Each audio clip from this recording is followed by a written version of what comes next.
Hey, it's Ramsey Dewey over here in Shanghai, China. Welcome to another edition of Q&A with the Coach. Today, our question comes from Conde Family TV, who says, question for Master Ramsey. Guys, stop calling me Master. I'm not Master Ramsey. I'm not...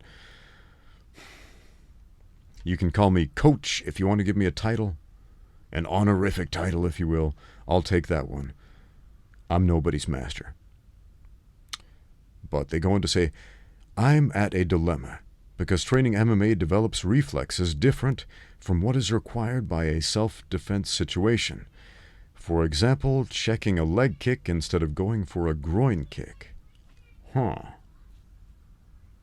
I'll tell you what, if you can reliably land an inside leg kick as a counter to an outside leg kick, you can definitely land a groin kick in that situation. And if you can't, then you can't. He goes on to say, however, MMA prepares me with pressure from a real fighting opponent, and training self-defense doesn't do this at all. So how do I reconcile these two to help me protect myself in a street fight? I'm afraid I'm not developing the right reflexes. Thanks. Okay. So you got a dilemma because you feel like you're developing the wrong reflexes for a self-defense situation through the training of MMA, and I absolutely agree with you because MMA and self-defense are polar opposite things. They are polar opposite things. MMA is be the danger. It is be the dangerous one, be the aggressor. Be the one who instigates the aggravated assault. Be the one who uses malicious intent. Be the one who harnesses physical violence with bad intentions to hurt another human being. That's not self-defense. That is the polar opposite of self-defense. Self-defense is the opposite. It is get away from the danger. Remove yourself from the danger. Push the danger away. Grab that danger and hold it close so it can't strike you. Self-defense is get help. Self-defense is get yourself a lawyer to plead your case in a court of law if you have used violence that would have otherwise been illegal. Self-defense is a legal term.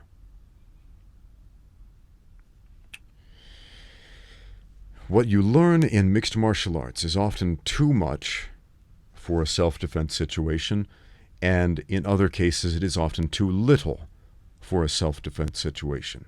For example, a case where it might be too much. Some aggressive jerk comes out and says, hey, you, and pushes you. And so in response, you shoot for a double leg, you slam his head on the floor, you climb on top of him and club him with your elbows until he is unconscious. And while you're at it, you armbar him and snap his arm in two. That's too much. That is not an appropriate level of violence to respond to the action of him pushing you. You have become the perpetrator of a crime at that point. Now, here's a case where it's too little. A couple of guys with weapons come out, and they attack you with those weapons. And you shoot in for a double leg. And you grab one of them, put him on the ground, and the other one comes up behind you and stabs you. Or maybe you think, well, I'm going to play it smart. I'm going to keep this on my feet. And three guys attack you at once, and two of them grab each of your legs, two of them grab you by each of the arms, the other one jumps up behind you and starts strangling you to death. Yeah, hand-to-hand combat isn't quite enough to solve that problem in most cases.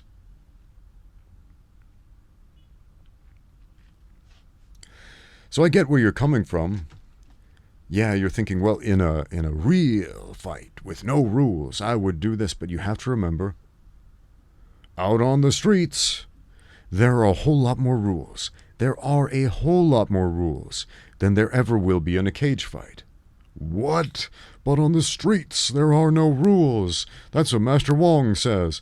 Master Wong is wrong, I'm sorry to say. But on the streets, there is the rule of law. There are lots and lots and lots of laws dictating your actions on the streets. And if you do not abide by those rules, there are dire consequences, including, but not limited to, prison time.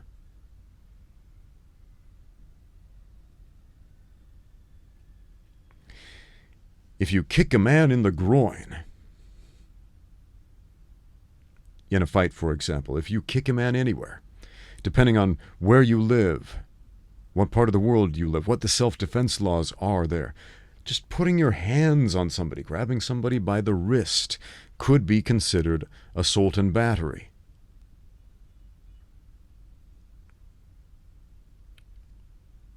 That's why I say self-defense is a legal term.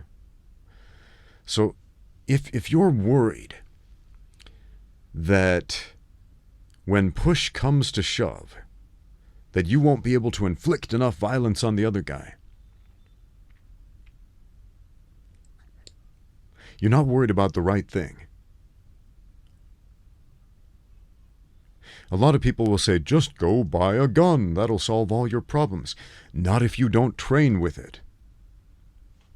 Let's go back to that groin kick thing again, for example. Let's say, for example, hypothetically speaking, that the groin kick is the magic off button that will solve all your problems. In some situations, maybe it is. But honestly, in a lot of them, it's not. But let's just pretend it is. It's the end-all, be-all of fighting. Let's pretend.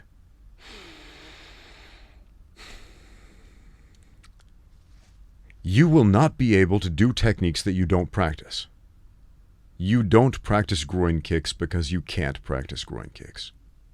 You don't practice eye gouging because you can't practice eye gouging.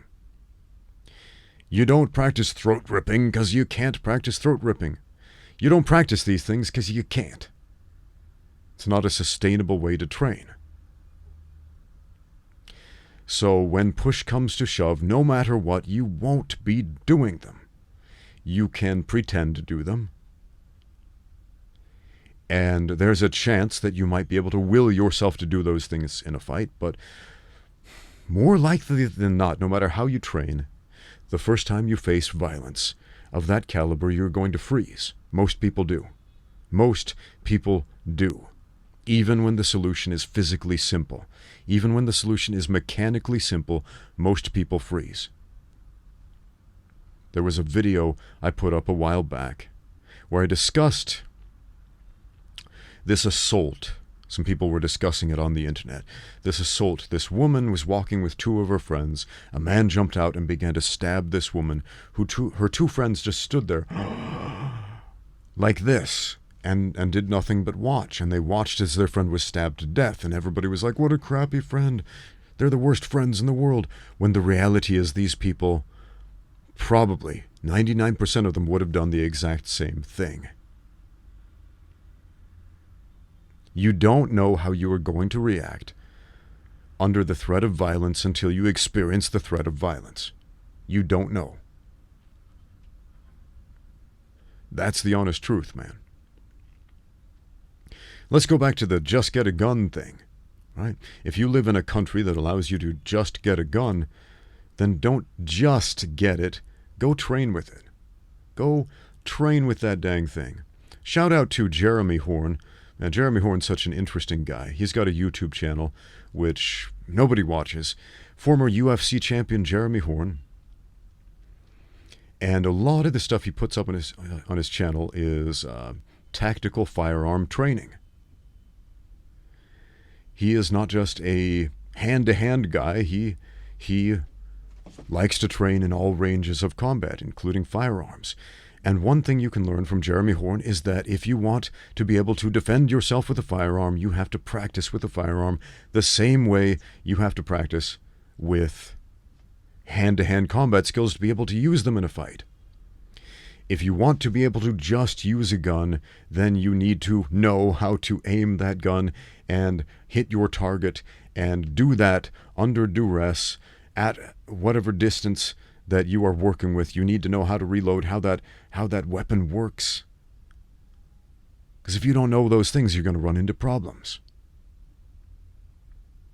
If you don't know what it feels like when you squeeze that trigger and experience the recoil, you're going to run into some problems.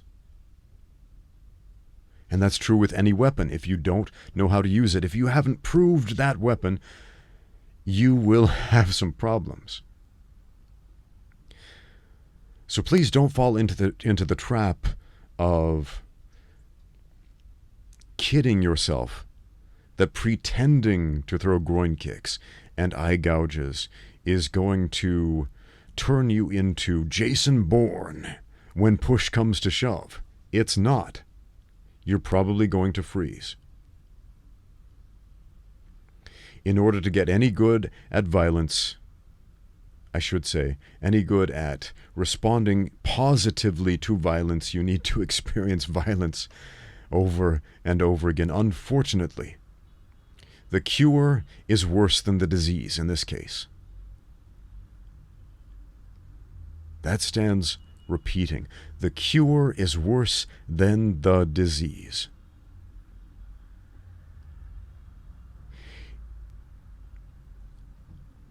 When I was a kid, I got bullied a lot. I say this a lot.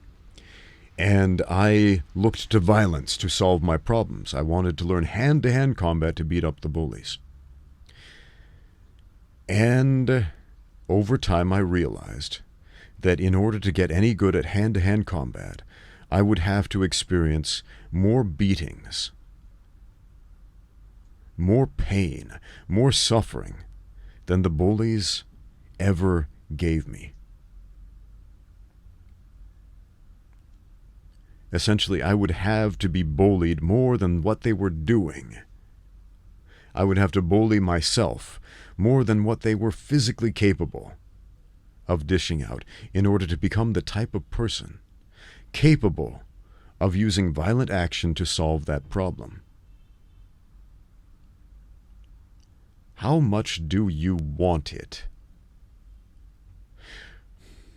That's a question that's often thrown around casually in speeches by motivational speakers. How badly do you want it? How bad do you want your dreams? If you just want it bad enough and work hard enough, you'll get it. You'll get anywhere you want. Well, yeah, man. Screw that. Screw that mentality, man. What I'm talking about is something different. How badly do you want violence?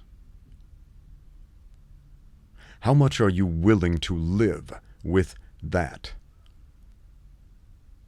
Real self-defense, outside of the legal term, outside of getting yourself a lawyer, as far as defending yourself with physical violence, comes down to asking yourself, how much are you willing to give up?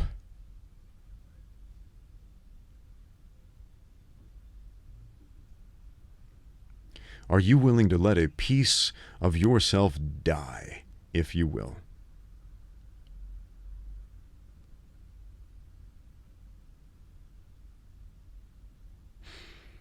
Thanks for watching. Now get out there and train.